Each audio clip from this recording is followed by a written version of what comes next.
Chapter 2.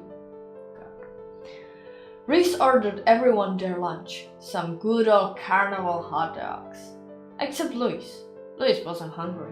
The hot dogs were what you would expect. Cheap, with fake meat, extremely weak mustard, and sour-tasting ketchup. They collected their food and sat down at a table, watching the many other tourists go by. Some people looked back at them, but that was to be expected. They were YouTubers after all, and 3 people in their group had either grey, pink, or purple dyed hair. It was hard to miss. Ryan purposefully stayed still, letting the sun's rays dry out his clothes a little. Will and Bess started feeding some ducks with the hot dog rolls, before realizing their mistakes as 10 more ducks came wagging over, all trying to squawk the loudest to get attention. Bess and Will decided to eat the rest of the sausage and drop the bread onto the ground. Hope they like ketchup.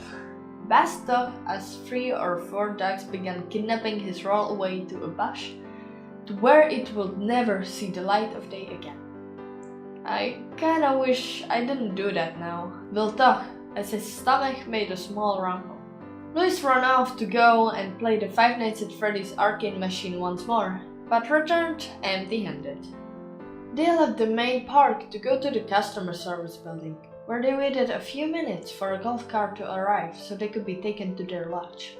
A female tour guide in a purple and pink striped vest suit, black trousers and black boots greeted them, passing over the keys to the lodge, along with some leaflets for special park deals and their pre-ordered VIP passage, which they really should have got earlier. Everyone put the passes around their necks and followed the lady outside, where a cart awaited them. The tour guide wasted no time in zooming off, which caught Louis and Ryan, who had both just started to climb onto the back seats, a little off guard as the speed threatened to make them fall off. As presumed, Louis kept the vlog going for a while. He panned around the scenery and recorded himself with Ryan, sharing some jokes and having some random conversations. The younger man couldn't understand why Ryan was being a little tense though. Probably because he just ate, Louis thought. Probably feels a bit sick.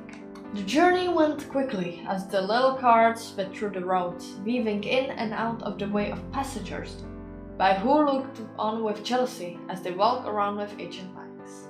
Eventually they arrived at the enchanted village, where they would be staying over the next 2 days. The tour guide explained the layout of the area. There was a cafe or two, the reception building, and of course the lodges themselves. The large cabins started to come into view and the cart slowed down ever so slightly. To the left of the road were greasy hills, each one home to a small assortment of weeds, ferns, and the occasional tree. To the far right of the road was an extremely steep slope that almost went down vertical, dropping into a massive woodland area consisting of oak, birch, and pine trees. A row of log cabins lined the edge of the slope, with the backs of each house being held up by the stilts that must have been connected to the vertical slope. Every cabin was connected by a little wooden bridge lined with fairy lights, and each one had its own number and name. Louis quickly began recording again, showing a scenic view of the quaint little cabins as each one passed by. I haven't seen any other people in this bit, Will murmured to himself as he watched each empty window go by. You are the only people staying in the village at the moment, the tour guide replied. He raised an eyebrow, wondering how the hell she could have heard him over the gross murmurs and the engine whine, but shrugged it off. The woman continued without hesitation. In fact, if I remember the schedule correctly, no one else is arriving here for another 2 days, so until then, scream as loud as you like. No one will ever hear you. The following silence was defeating. The tour guide pulled up beside one of the little wooden houses and quickly invited the men to follow her into their new home. The camera panned to the front door, showing off the sign saying 602 Apple Lodge. Putting on her best customer service smile as she unlocked and stepped into the cabin, the lady began an over-enthusiastic tirade of how magical this place was. How amazing it was to have everyone here, how Alton Towers have done everything they can to bring the magic of imagination to life. The man politely listened, nodding and smiling at every brief pause that was made. This place though? It was pretty magical for a theme park's accommodation. It had 2 levels along with a balcony. The first place you walked was a large, multi-purpose area. Straight ahead was a set of stairs that led upwards. They didn't go up there, but the tour guide absently stated that there were 3 twin bedrooms and a bathroom upstairs, and that would be where they found their belongings. Just next to the stairs were 2 doors which led into 2 other bedrooms, one of them being the master bedroom. To the right of the entrance was a living area with 2 sofas placed in front of a massive flat-screen TV and PlayStation 4 console.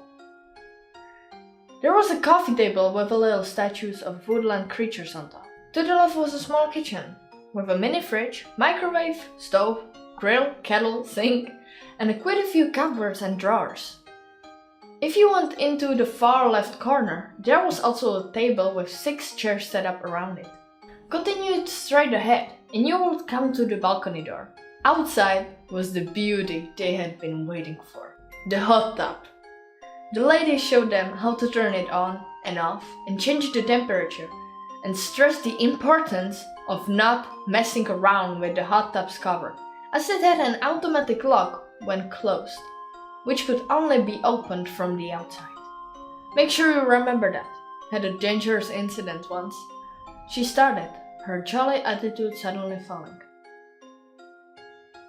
Someone in another group thought it would be funny to try and scare their friends as they came back at night by hiding in there and shut the lid on themselves, not knowing about the lock-in mechanism.